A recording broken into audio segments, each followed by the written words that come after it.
Cuando Sam Giancana azotaba las calles de Chicago, hasta los más duros temblaban ante su implacable furia.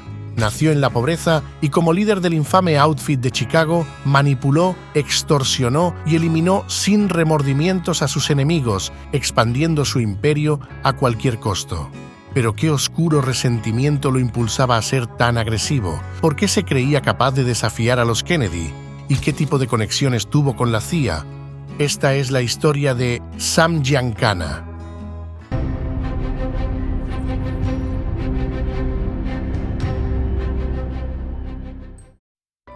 A principios del siglo XX, Chicago se convirtió en el destino final de una gran oleada de inmigrantes italianos, mayoritariamente provenientes del sur de Italia. Esta marea humana trajo consigo maletas repletas de sueños, un inquebrantable sentido de familia, una profunda devoción al catolicismo y una lealtad férrea a las raíces italianas. Sin embargo, tras ese noble equipaje, también se escondían historias de pobreza extrema y falta de cualificación laboral, factores que los hicieron blanco fácil de los prejuicios y estereotipos de la sociedad estadounidense. Entre los recién llegados estaban Antonio Giancana y Antonia de Simona, oriundos de Castelvetrano. Se trataba de una modesta localidad en la provincia de Trapani, en Sicilia, pero la vida allí era todo menos un idilio mediterráneo. La pobreza y las dificultades económicas eran la norma. Los agricultores y trabajadores apenas sobrevivían. La caída de los precios agrícolas y la devastación causada por la filoxera en los viñedos empeoraron aún más las cosas, dejando a pequeños terratenientes y jornaleros sin medios para sostenerse. El sueño americano brillaba como una esperanza entre las sombras. Las promesas de oportunidades, prosperidad y libertad eran irresistibles. Así, hombres jóvenes de Sicilia y toda Italia, impulsados por historias de éxito, se lanzaron al peligroso viaje transatlántico. Buscaron refugio en enclaves italoamericanos en ciudades como Nueva York, Chicago y Nueva Orleans, con la esperanza de forjar una nueva vida en una tierra que prometía mucho, pero que no necesariamente garantizaba el éxito. Antonio había cruzado el Atlántico en 1905 y su esposa lo siguió un año después. En este nuevo mundo de oportunidades y hostilidades nació su hijo conocido más tarde como Sam Giancana, el 24 de mayo de 1908 en el áspero barrio de DePache. El joven Sam no tuvo una infancia fácil. La tragedia golpeó temprano cuando su madre murió en 1910 de tan solo 2 años de edad, dejándolo bajo el cuidado de su padre, quien se casó nuevamente con Mary Leonardi. Antonio era muy duro con sus hijos. Por ejemplo, cuando el pequeño Sam desobedecía, su padre lo encadenaba a un roble en su patio trasero y lo golpeaba con una correa de afeitar. Si tener una relación espantosa con su padre y no tener ni rastro de una figura materna, le añadimos la compañía de 7 hermanos y la dura vida de los inmigrantes italoamericanos, su infeliz infancia casi seguro lo empujó a la rebeldía y a sus primeras andanzas delictivas con las pandillas callejeras. Los italoamericanos de Chicago vivían una doble realidad. Por un lado, la comunidad italoamericana era vibrante y unida. Por otro, muchos quedaron atrapados en la telaraña del crimen organizado. En las sombras de principios del siglo XX, la mafia italoamericana, conocida como la Chicago Outfit, empezaba a consolidarse. Surgida en el South Side, se nutrió de las bandas callejeras y las redes de extorsión de la mano negra que aterrorizaba a los inmigrantes con extorsiones violentas. Bajo esta organización, Giacomo Big Jim Colosimo construía su imperio criminal hasta que su sobrino, Giovanni Johnny Torrio, y un joven ambicioso llamado Alphonse Al Capone lo eliminaron para tomar el control. Más tarde asumiría las riendas Frank Nitti y posteriormente la dupla de Paul Ricca y Tony Accardo. Es bajo este caldo de cultivo que el joven Sam continúa forjando su duro carácter. Fue expulsado de la escuela primaria Reese en 1918 con solo 10 años de edad, siendo enviado al reformatorio St. Charles, un centro de detención juvenil. El lugar lejos de encarrilarlo y hacerlo un ciudadano de bien, era más bien una universidad del crimen que lo expuso a mayores atrocidades y actos delincuenciales. Todavía siendo un adolescente, Sam Giancana se unió a la infame 42 Gang en Chicago, la banda de los 42, una pandilla de adolescentes y jóvenes con pocas oportunidades y aún menos escrúpulos. Esta banda se dedicaba a una amplia gama de delitos: robo de automóviles, allanamientos, robos y asesinatos. En plena ley seca, se convirtieron en una pieza clave del engranaje criminal, proporcionando automóviles y otros recursos para las operaciones de contrabando de mafiosos más establecidos como Al Capone. La banda no era solo un grupo de delincuentes menores. Entre sus filas se encontraban futuros titanes del crimen como Bugs Moran, Joseph Bolton y, por supuesto, nuestro protagonista. Para él, la pandilla fue más que una simple etapa juvenil de rebeldía, fue su entrada formal al mundo del crimen organizado en Chicago. Aquí aprendió en primera fila las reglas del juego sucio, forjó conexiones cruciales y adquirió la experiencia que le permitiría ascender en sus infames pretensiones. El Near West Side se convirtió en el campo de entrenamiento de Giancana, donde cada robo y cada asesinato le enseñaban lecciones que aplicaría más adelante. En una ciudad donde el crimen era una forma de vida, la banda de los 42 se convirtió en los arquitectos de una violencia metódica y eficiente, aunque eso sí, pagaron su precio en las sangrientas guerras con bandas rivales. Su hobby preferido, el asesinato, les llevó a tener una alta tasa de arrestos, ya fuera por despachar a víctimas de robo, presuntos informantes o, cuando tenían un día especialmente malo, a policías. Joseph Diamond Joe Esposito, un astuto jefe político en Chicago, tenía a la banda como aliados. Esta pandilla callejera ejecutó sus primeros delitos bajo su ala. Esposito, maestro en el arte de la política y el crimen, seguramente les brindaba protección y apoyo, expandiendo así su imperio criminal en Chicago. En 1925, Sam tuvo su debut policial por robo de autos, siendo arrestado y liberado casi de inmediato. En poco tiempo ascendió a gatillo, siendo el epicentro de 3 investigaciones de asesinato antes de cumplir 20 años de edad. Sin embargo, la ley nunca logró enjuiciarlo por ninguna de las acusaciones. Esposito encontró su destino final el 21 de marzo de 1928. Esa noche fue asesinado a tiros fuera de su casa, mientras sus 2 sobrinas permanecían adentro, ajenas al caos que se desataba en las afueras. Fue emboscado por un agresor o varios en un ataque fulminante desde un vehículo en marcha que lo acribilló con una ráfaga mortal de escopeta. Nadie fue acusado por el asesinato de Joseph Esposito, pero sus conexiones criminales y el tráfico de alcohol durante la prohibición lo convirtieron en objetivo de varios sospechosos potenciales.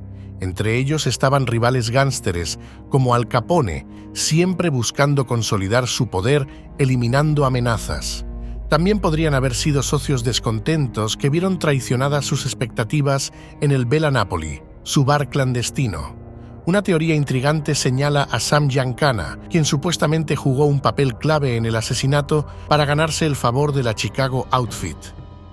La teoría no parece descabellada, tomando en cuenta que el golpe no solo eliminó a Esposito, sino que también transformó a la banda de los 42 en una extensión de facto del Outfit de Chicago.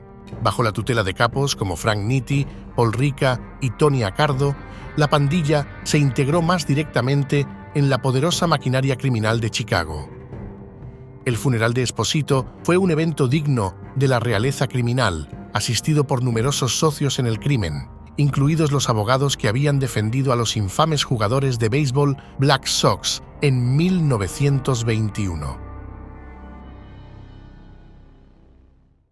En 1929, Sam vio cómo su vida criminal tomaba un nuevo giro cuando fue condenado por robo y hurto, aterrizando en el centro correccional de Joliet con una sentencia de entre 1 y 5 años. No es que le importara demasiado, para él, la cárcel era solo una breve pausa en su carrera delincuencial. Tras 3 años y 9 meses tras las rejas, salió en 1932, listo para tomar el siguiente paso en su escalada delictiva. Fue entonces cuando se unió al Chicago Outfit, convirtiéndose en el primer miembro de la banda de los 42 en hacerlo oficialmente. No pasó mucho tiempo antes de que Giancana demostrara ser una ficha valiosa para la organización, utilizando sus conexiones y su implacabilidad para expandir el control del outfit sobre actividades ilegales lucrativas. Además, Sam hizo una breve pausa en septiembre de 1933 para casarse con Angeline de Tolbe. No se conoce mucho sobre su relación con él, pero era hija de inmigrantes de la región italiana de Basilicata. Sam Giancana, el cariñoso patriarca del crimen, tuvo 3 hijas con su esposa: Antoinette, nacida en 1935, Bonnie 3 años luego, y Francine en el 45. Sin embargo, los problemas legales continuaron persiguiendo a nuestro protagonista.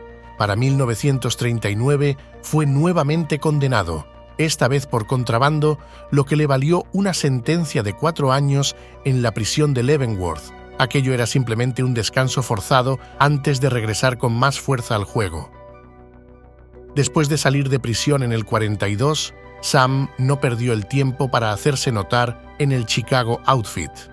Convenció a Tony Accardo, entonces subjefe de la organización, para tomar el control del lucrativo sistema de pagos del juego de números afroamericano en la ciudad. Este era un juego clandestino que permitía a los jugadores apostar en números de 3 dígitos, vinculados a datos como los últimos dígitos de las apuestas diarias en hipódromos. Los corredores locales recogían las apuestas y las llevaban a centros de operaciones, asegurando un flujo constante de dinero ilegal hacia las manos de la mafia. Pues bien, el juego se arraigó en las comunidades afroamericanas y este movimiento estratégico no solo aumentaría los ingresos del outfit, sino que también consolidaría la influencia de Giancana dentro de la organización. Para los cabecillas del outfit era difícil resistirse. Accardo y Rica estaban presentes cuando Giancana, a mediados de la década, les mostró la sala de recuento de los juegos ilegales. Los montones de dinero en efectivo apilados en aquellas 4 paredes eran un verdadero deleite visual para hombres tan mezquinos. La organización utilizó su poder para persuadir a Eddie Jones, uno de los principales jefes del juego afroamericano en el South Side, de que abandonara el negocio y dejara la ciudad. Theodore Teddy Rowe, otro prominente jefe del juego, se negó rotundamente a ceder el control de su operación. Rowe comenzó como un humilde chico de los recados para un escribano en Arkansas. Su suerte cambió cuando se mudó a Chicago. Allí, bajo el ala de Eddie Jones, Rowe se convirtió en vendedor de billetes de lotería. Con los peces gordos políticos Edward Kelly y Patrick Nash protegiendo su operación, el plan de Rowe y Jones floreció, recaudando la descomunal cifra de $10,000 diarios en 1938. Cuando Jones huyó a México para esquivar la extorsión del Chicago Outfit, Rowe tomó las riendas y transformó la empresa en un imperio multimillonario. La situación se exacerbó cuando Rowe mató en 1951 a Leonard Fat Lenny Caifano, un miembro respetado de la tripulación de Sam Giancana. Caifano era más que un simple guardaespaldas para Giancana. Para él, era el músculo y la lealtad personificados. Conocidos desde jóvenes, estos 2 pillos compartieron aventuras y torpes robos, cimentando una relación de confianza. Su papel en la toma de control de los lucrativos negocios de lotería afroamericanos en Chicago lo convirtió en un aliado invaluable. Giancana admiraba su estilo tranquilo, así como su presencia voluminosa y siempre amenazante, viendo en él a un verdadero protector. La pérdida de Caifano fue dura para Giancana y las consecuencias fueron mortales. En agosto del 52, Rowe pagó con su vida por desafiar al equipo de Giancana, marcando un mensaje claro sobre quién controlaba realmente el negocio del juego en Chicago. Fue asesinado a tiros por una banda de asesinos encapuchados en horas de la noche. A pesar de su mala reputación, su funeral fue suntuoso, con fotos que mostraban su ataúd cubierto de arreglos florales. El 23 de abril de 1954, su esposa falleció, enviudando a nuestro protagonista y dejándolo como padre soltero. Después de la muerte de su esposa, Sam decidió que el matrimonio no era lo suyo, pero no perdió tiempo en llenar su vida con un desfile de amantes. Una de sus relaciones más famosas fue con la cantante Phyllis McGuire, especialmente en la década de los 60. Giancana, siempre el caballero, la colmó con lujosos regalos, desde joyas hasta pieles. También cuentan como amantes Judith Campbell Exner y posiblemente Marilyn Monroe. La despiadada eficiencia de Sam Giancana para expandir las empresas criminales del Chicago Outfit no pasó desapercibida. Su habilidad para manejar negocios turbios y su brutalidad le aseguraron un lugar en la élite del crimen organizado. En 1957, Tony Accardo, quien ya era el jefe del Outfit, decidió dar un paso al costado y nombró a Giancana como su sucesor. Esta transición de poder fue facilitada por la estrecha relación de Giancana con él y con su subjefe, Paul Ricca, quien también había sido persuadido para tomar los Juegos Afroamericanos. El ascenso de Giancana a la cúspide del poder no solo se debió a sus contactos, sino también a su temida reputación. Era conocido por su extrema violencia y por su capacidad para corromper a las fuerzas del orden. Aunque Anthony Accardo y Paul Ricca se retiraron parcialmente, mantuvieron un control significativo detrás de escena, asegurando que Giancana consultara con ellos en todos los asuntos críticos del Outfit. El dominio sobre el juego de números consolidó la posición de Giancana como líder y fortaleció al Outfit en los círculos criminales y políticos de Chicago. Este periodo marcó una era de expansión y consolidación para el crimen organizado. Con frecuencia, se jactaba de tener a varios jefes de policía en su nómina, lo que, según él, hacía de Chicago el lugar más seguro del mundo para las actividades del Outfit. Ciertamente, nuestro sanguinario protagonista operaba sobre suelo chicagense con una impunidad casi total. De hecho, Stefano Magadino y Giancana discutieron sobre la ubicación de una reunión de la mafia que se iba a celebrar ese mismo año. Giancana estaba completamente seguro de que debía ser en Chicago, ya que, en sus propias palabras, la ciudad estaba cerrada herméticamente bajo su control. Giancana también se destacó por su estilo de vida lujoso. Su fortuna le permitió codearse con figuras prominentes del entretenimiento y la política, lo que aumentó su notoriedad. A menudo se le veía en los clubes más exclusivos, rodeado de celebridades y políticos, lo que le daba un aura de intocabilidad y glamour que pocos en el AMPA podían igualar. Sin embargo, su ascenso al poder no fue un camino fácil ni seguro. Los conflictos internos y las guerras de territorio eran una constante. Giancana tuvo que enfrentarse a rivales tanto dentro como fuera de su organización, saliendo airoso en todas ellas. Ese mismo año, Sam asistió a la infame reunión de la mafia que había discutido con Magadino, que finalmente sucedió en Apalachín, Nueva York. Fue organizada en la propiedad del capo Joseph Barbara.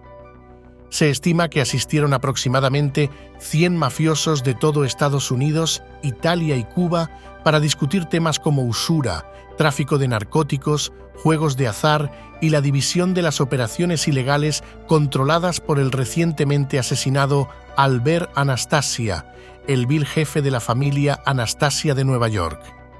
Giancana logró su invitación gracias a su inescrupulosa eficiencia en la expansión de las empresas criminales del Outfit, que le había ganado el respeto y el temor de sus pares. Aunque no se conocen exactamente las posiciones defendidas por Sam en la reunión, el hecho de haber sido invitado reafirma su posición como un capo de primer orden en Estados Unidos. La Policía Estatal de Nueva York irrumpió en la reunión, logrando detener a decenas de capos de renombre nacional e internacional, pero Giancana fue de los pocos que logró escapar. Por otra parte, se dice que nuestro capo protagonista tuvo un papel crucial en la victoria de John F. Kennedy en las elecciones presidenciales de 1960. No es raro pensar en este vínculo. Giancana tenía sus conexiones. entre ellas nada menos que Joseph Kennedy, ex embajador en Gran Bretaña y patriarca de la dinastía Kennedy. Este hombre orquestó tras bambalinas la carrera política de su hijo John. Las teorías y acusaciones son numerosas y todas apuntan a la influencia oculta del jefe del Chicago Outfit en ella. Primero, está el famoso relleno de votos en Chicago. Chicago, bajo el férreo control del alcalde Richard Daley, fue un estado clave en la estrecha victoria de Kennedy en Illinois. Giancana afirmó alguna vez haber ayudado a realizar una estafa de robo de votos en el condado de Cook, un área decisiva para el resultado final. Luego está la participación de la mafia en las primarias de Virginia Occidental. Aquí, Giancana y sus asociados presuntamente ayudaron a Kennedy a derrotar a Hubert Humphrey en las primarias del partido. Paul D'Amato, amigo de Giancana, utilizó su influencia con los sheriffs locales y otros líderes sindicales para asegurar votos a favor de Kennedy. Finalmente, está el supuesto acuerdo entre Giancana y Joseph Kennedy, el patriarca de los Kennedy. Según se dice, Joseph Kennedy prometió que su hijo John, de llegar a la presidencia, no interferiría en los negocios de la mafia. A cambio, Giancana se encargaría de asegurar la victoria manipulando las elecciones en Illinois. A pesar de todas estas teorías y acusaciones, la verdad sigue siendo un misterio. En realidad, la relación de la familia Kennedy con Giancana y viceversa era compleja, llena de intereses compartidos y conflictos ocultos. Cuando Kennedy ascendió a la presidencia, su primera jugada fue colocar a su hermano, Robert, como fiscal general. Desde el primer día, Robert apuntó sus cañones hacia la mafia, una decisión que no cayó en gracia a figuras como Giancana. Mientras Robert jugaba al gato y al ratón con los capos, una trama aún más intrincada y siniestra se tejía en las sombras. La CIA había ideado un complot para eliminar a Fidel Castro y en una jugada digna de una novela de espionaje, había decidido aliarse con la mafia para llevar a cabo el plan. La CIA, desesperada por deshacerse de Castro, tras el triunfo de la Revolución cubana en el 59, se acercó a Giancana y su lugarteniente, John Rosselli. El intermediario en esta rocambolesca alianza fue Robert Maheu, quien se hizo pasar por un representante de empresas internacionales en Cuba que habían sido expropiadas por Castro. Cabe precisar que, antes de que Castro llegara al poder, el Chicago Outfit y sus colegas mafiosos vivían como reyes en Cuba. Los mafiosos estaban tan arraigados en la economía cubana que tenían a los funcionarios del gobierno en el bolsillo, garantizando que sus operaciones ilícitas siguieran sin problemas. Maheu ofreció a Giancana y Rosselli la jugosa suma de $150.000 para realizar la, digamos, destitución de Castro. Sam, siempre con un ojo puesto en el botín, aceptó la misión, pero en un giro inesperado rechazó el pago. No lo hacía por patriotismo ni por altruismo, sino porque veía en esta operación una oportunidad para recuperar las propiedades confiscadas por el líder comunista cubano al Chicago Outfit. En su momento, los tratos de la CIA con la mafia fueron un secreto bien guardado. Estas colaboraciones turbias y desesperadas solo salieron a la luz años después, gracias a investigaciones como las audiencias del Comité Church en los años 70. En 1961, el FBI interceptó la habitación de motel de Giancana y de su amante, Phyllis McGuire, en Phoenix. Ella fue interrogada sobre las travesuras de Giancana, pero ella, con una sonrisa dulce, alegó ignorancia y se mantuvo firme en no cooperar. Sin embargo, la teoría sobre la muerte de la actriz Marilyn Monroe, que involucra a Sam Giancana, es tan cínica y retorcida como cualquier guión de Hollywood, pero con más veneno y menos glamour. La famosísima actriz estuvo enredada amorosamente con el presidente John Kennedy y con su hermano Robert. Supuestamente el mafioso trató de persuadir a Monroe para que guardara silencio sobre sus relaciones con los Kennedy. Algunos sugieren que el mafioso y los hermanos políticos podrían haber encubierto su muerte, preocupados por las implicaciones que sus conexiones podrían tener para la seguridad nacional y la reputación de la dinastía en el poder. Pero la historia del gángster chicagense y los Kennedy no acaba aquí. El asesinato del presidente el 22 de noviembre del 63 es el punto de partida de innumerables teorías conspirativas y de una saga de absurdos. Mientras desfilaba en su limusina en Dallas, un par de balas acabaron con el presidente en Dealey Plaza. Trasladado de urgencia al hospital, fue declarado muerto alrededor de la 1 de la tarde. El villano oficial, Lee Harvey Oswald, arrestado en un cine y proclamando su inocencia como si fuera el protagonista de un drama barato. Pero la trama se complica cuando, 2 días después, Jack Ruby, un matón de poca monta con conexiones mafiosas, lo liquida en plena transferencia policial. La comisión Warren juró que Oswald actuó solo, pero las teorías de un segundo tirador persisten, dejando el caso sin resolver. Una de las teorías más jugosas involucra a Sam Giancana, pues le tenía un rencor digno de una tragedia griega.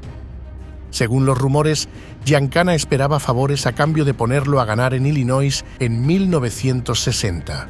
Pero Kennedy, como un político clásico, rompió su promesa, lo que llevó a Giancana a tomar la ruta más drástica posible, ordenar su asesinato.